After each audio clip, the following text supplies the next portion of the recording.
Hello Brewoker, semoga kalian sehat selalu ya. Kali ini Om akan membahas alur cerita film Hollywood yang diambil dari kisah nyata yang berjudul Argo yang diperankan oleh Ben Affleck, menceritakan pembebasan 6 warga negara Amerika yang sedang diburu otoritas negara Iran karena sedang terjadi revolusi Iran pada tahun 1979. Pemerintah Amerika merencanakan rencana gila dengan membuat skenario pembebasan dengan cara membuat film palsu di Iran agar bisa membebaskan para sandera. Mau tahu gimana keseruan film ini? Nggak usah pakai lama, bumper Om Brewok Story.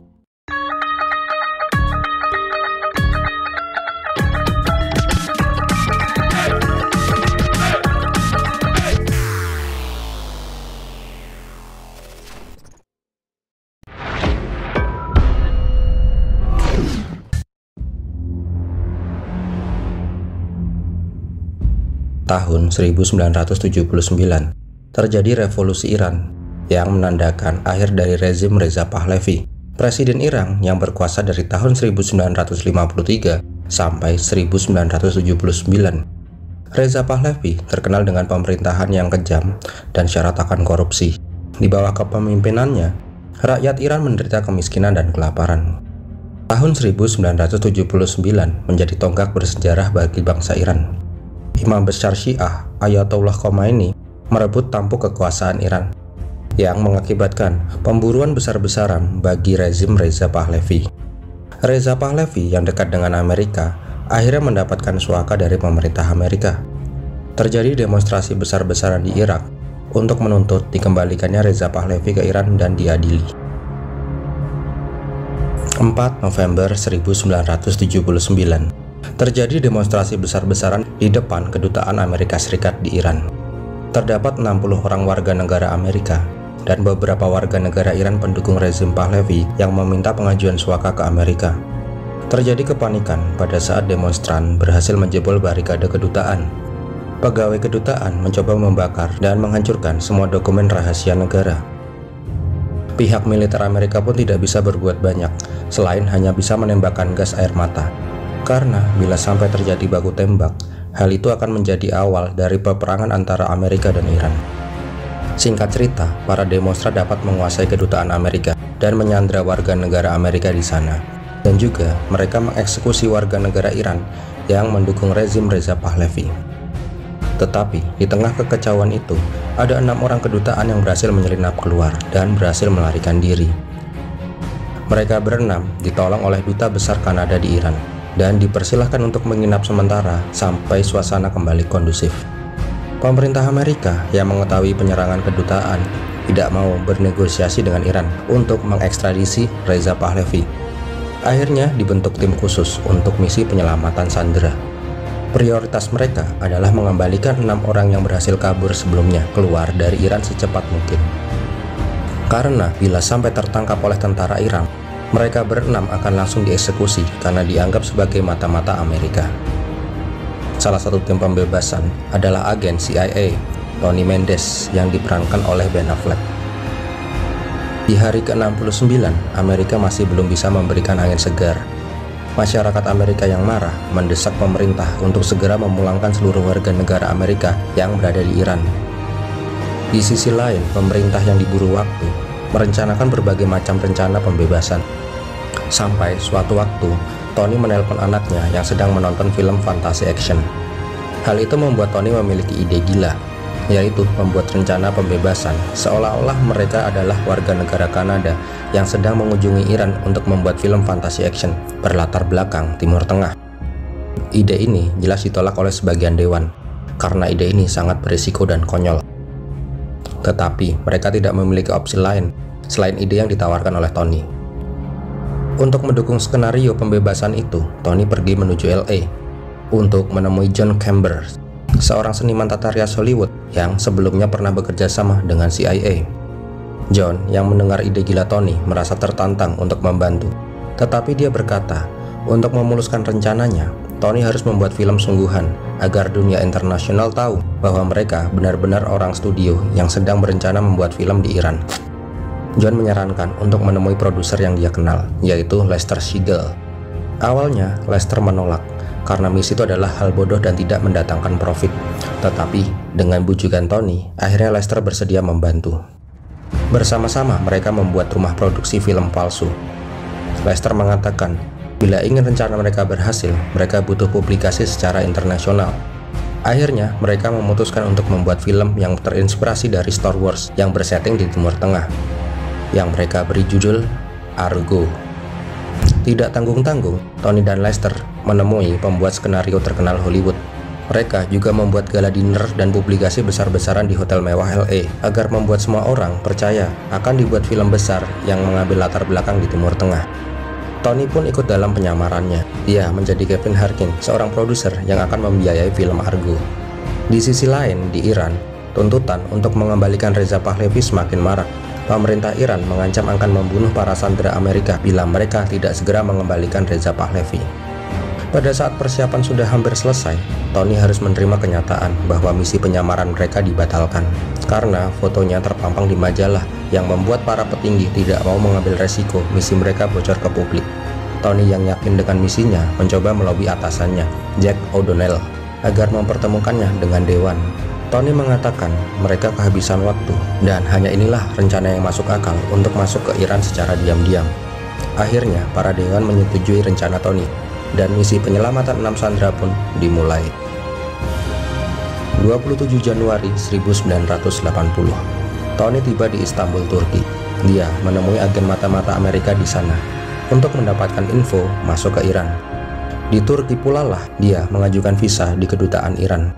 Singkat cerita, dia akhirnya mendapatkan izin masuk ke Iran via Turki menggunakan paspor palsu Kanada. Sesampainya di Iran, Tony langsung mengunjungi Badan Kebudayaan Islamik di Teheran. Dia meminta izin Departemen Kebudayaan Iran untuk mengunjungi beberapa tempat di Iran guna keperluan pembuatan film. Setelah itu, Tony langsung menuju Kedutaan Besar Kanada dan bertemu Duta Besar Kanada yang menampung ke-6 orang sandera yang berhasil lolos.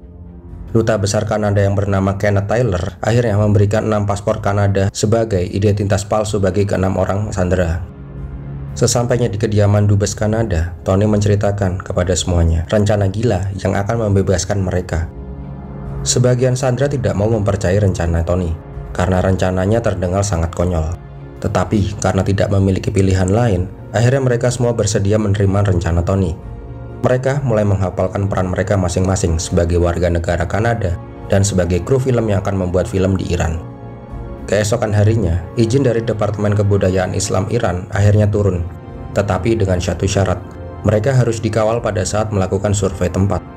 Di lain sisi, otoritas Iran sedang mencoba merangkai dokumen-dokumen yang telah dihancurkan oleh kedutaan Amerika sebelumnya. Terlihat beberapa dokumen yang sudah dapat terpecahkan. Sore harinya, Tony menjemput ke-6 sandera untuk pergi menemui perwakilan dari Departemen Kebudayaan Iran. Awalnya mereka menolak karena bisa saja ini adalah jebakan.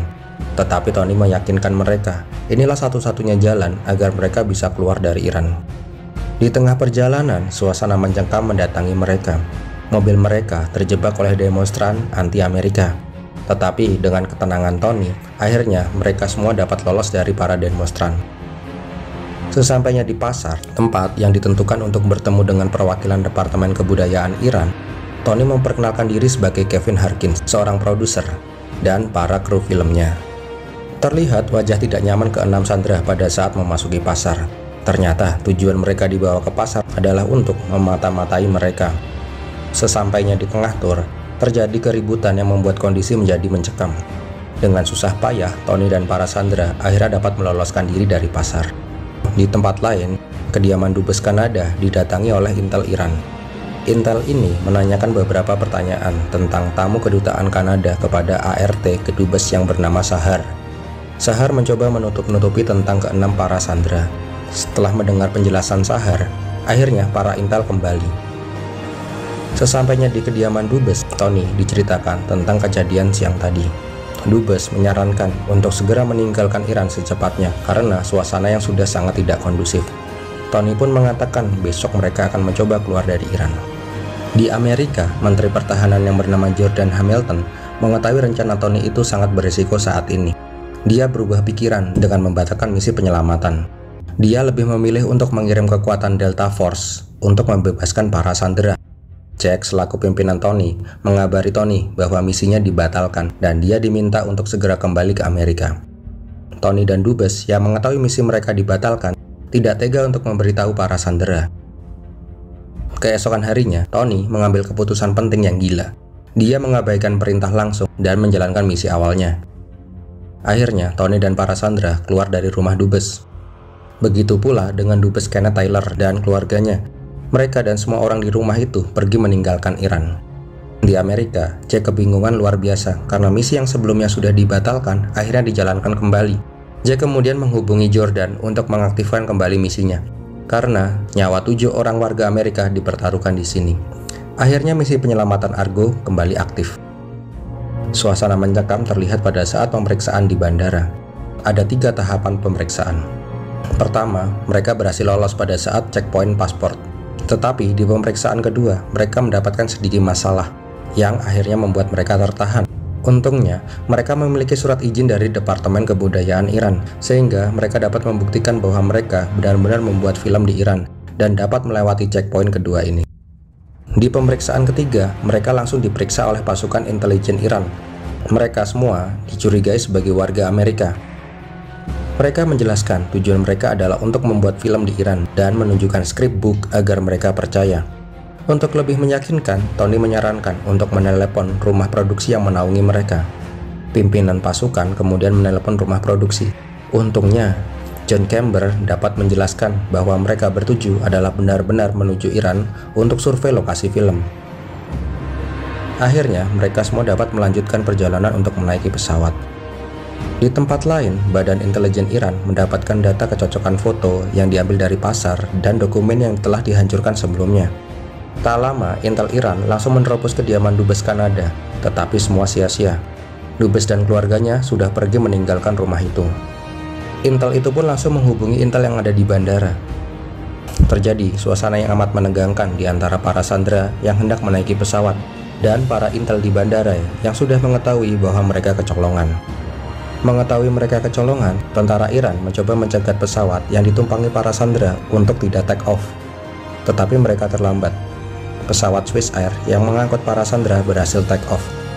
Kebahagiaan para sandera lepas pada saat mereka mendengar pengumuman dari pramugari bahwa mereka telah meninggalkan kawasan udara Iran. Tangis haru terlihat di wilayah mereka semua. Penantian beberapa bulan akhirnya terbayarkan. Begitu pula dengan semua orang yang terlibat dalam operasi penyelamatan Argo ini. Diperlihatkan juga ART Kedubes Kanada yang berhasil meninggalkan Iran dan mendapatkan suaka politik ke Irak. Sesampainya di Amerika, ke-6 orang sandera itu dianggap sebagai pahlawan. Tetapi, operasi Argo tidak pernah dipublikasikan ke publik, dan pemerintah Amerika mengubur dalam-dalam misi Argo ini. Exposure malah diberikan kepada Kanada, yang dianggap ikut membantu pembebasan sandera. Tony yang berhasil dalam misinya diberitahukan bahwa dia akan diberikan lencana penghargaan tertinggi oleh presiden. Tetapi penghargaan itu bersifat sangat rahasia, tidak ada yang tahu jasa Tony dalam menyelamatkan sandera. Semenjak itu, Tony memutuskan untuk pensiun dan memilih menghabiskan masa tuanya bersama keluarganya di Maryland, Amerika. Krisis sandera Iran berakhir pada tanggal 10 Januari 1981. Sisa sandera dibebaskan setelah mereka menghabiskan 440 hari dalam penahanan. Misi penyelamatan Argo dirahasiakan sampai suatu saat misi ini bocor ke publik pada tahun 1997 dan menjadi inspirasi dari pembuatan film Argo ini pada tahun 2012. John Chamber dan Lester Siegel dianugerahi medali intelijen CIA, yang mana itu merupakan penghormatan tertinggi untuk rakyat sipil. Dan film Argo pun berakhir. Menurut Om, film Argo merupakan adaptasi kisah nyata yang hampir terlihat aktual. Terlihat ketegangan dalam pembebasan sandera dari Iran yang sedang terjadi konflik besar-besaran. Penonton dibawa ke suasana mencekam yang disetting dengan sangat bagus oleh film ini. Om kasih film ini rating 8,5 dari 10. Bila kalian suka dengan video ini, silahkan untuk like, komen, dan share, agar Om jadi lebih semangat untuk membuat alur cerita film-film yang baru. Jangan lupa juga untuk subscribe dan klik lonceng notifikasi agar kalian gak ketinggalan video-video terbaru dari channelnya Om Brewok Story. Terima kasih sudah mau menonton, Om Brewok pamit, see ya.